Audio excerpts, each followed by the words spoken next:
We did the horns, we did a bald cap, we did a prosthetic over my forehead, and then we'd like put the wig over it, and then I'd have to get like airbrushed. Star Wars, Koganada, actually Koganada, Star Wars. Having a robe and a lightsaber and running through a fern gully, basically. I could not stop crying the entire weekend. The Acolyte might be a Star Wars series that we love as much as Mandalorian. Did I actually say that out loud? Well, it's coming on June the 4th on Disney Plus, so you can all check it out and let me know what you think. I'm Max. This is Flip Your Wig. How are you? I hope you're good. What are you watching right now? Is there anything you'd like to recommend? Feel free to in the comment section, because I am always looking for good recommendations. It's time to face the past. The Acolyte is a gripping, fun and character-driven show with practical sets and cool costumes. It's a murder mystery. I mean, who doesn't love a whodunit? Great fight choreography and a decent cast, including Amanda Stenberg, Daphne Keane and Lee Jung-jae.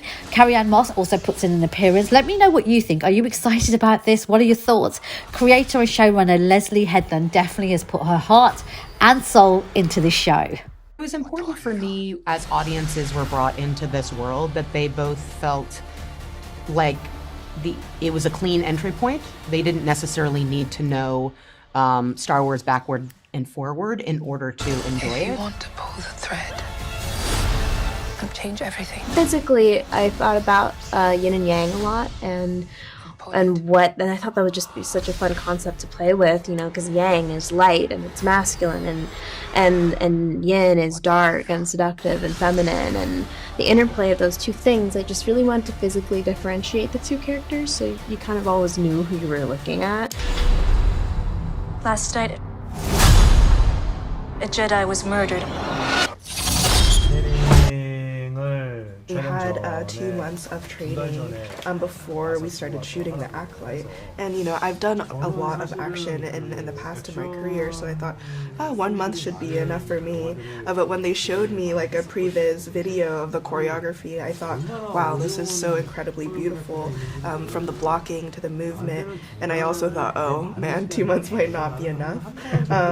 And I thought, you know, the action scenes become more and more complicated, more powerful as the episodes continue. So it was something that I had to practice really hard for. In terms of the lightsaber training, we were able to do some training with the light actually coming on. So I think that really added to the realism and allowed me to focus on the acting on set. Let me be the one to bring her in.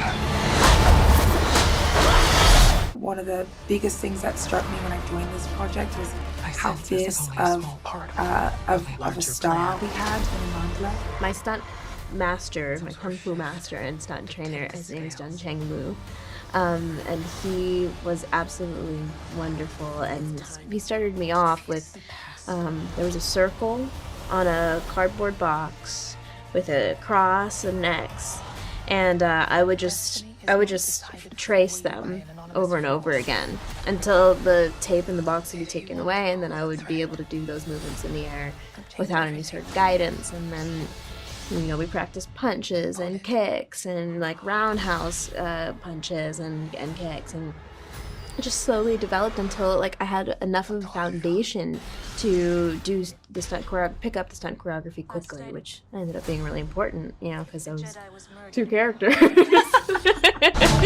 The Jedi justify their galactic dominance. I was very eager to figure out how to be the best saber wielder from the get, which is very Yord, and I think it ended up with me being very frustrated with myself.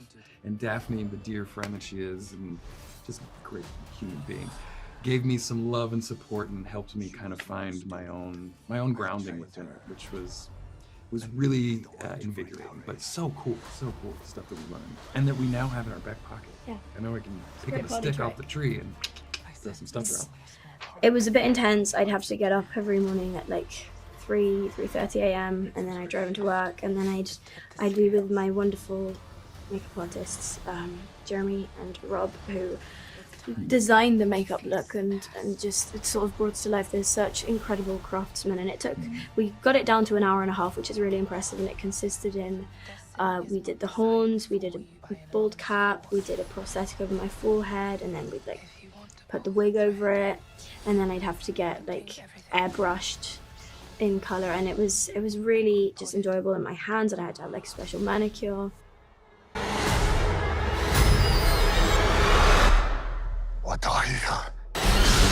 It was a whole set of ferns and trees and water, and I mean, there was frogs living in it. It was a whole environment. It literally did. Yeah, being able to just explore those kinds of things in costume with it was like, you can't, it's just like little kid fun, you know? I obviously know about Star Wars and have seen everything, but I think going to Celebration is what really, just brought home what this means to people. I found it incredibly moving. I could not stop crying the entire weekend. Even just pulling up to the stadium we were in, families and all dressed up together, I just started crying. I sense this is only a small part of a larger plan. Just the fact that now we get to say that we were part of the Star Wars family is huge, and it's kind of forever. Have the cast got you excited? Are you now thinking, I cannot wait for June the 4th?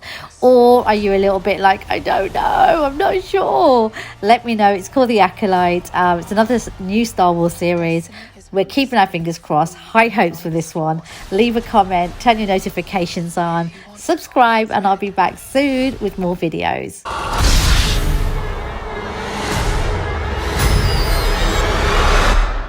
What are you?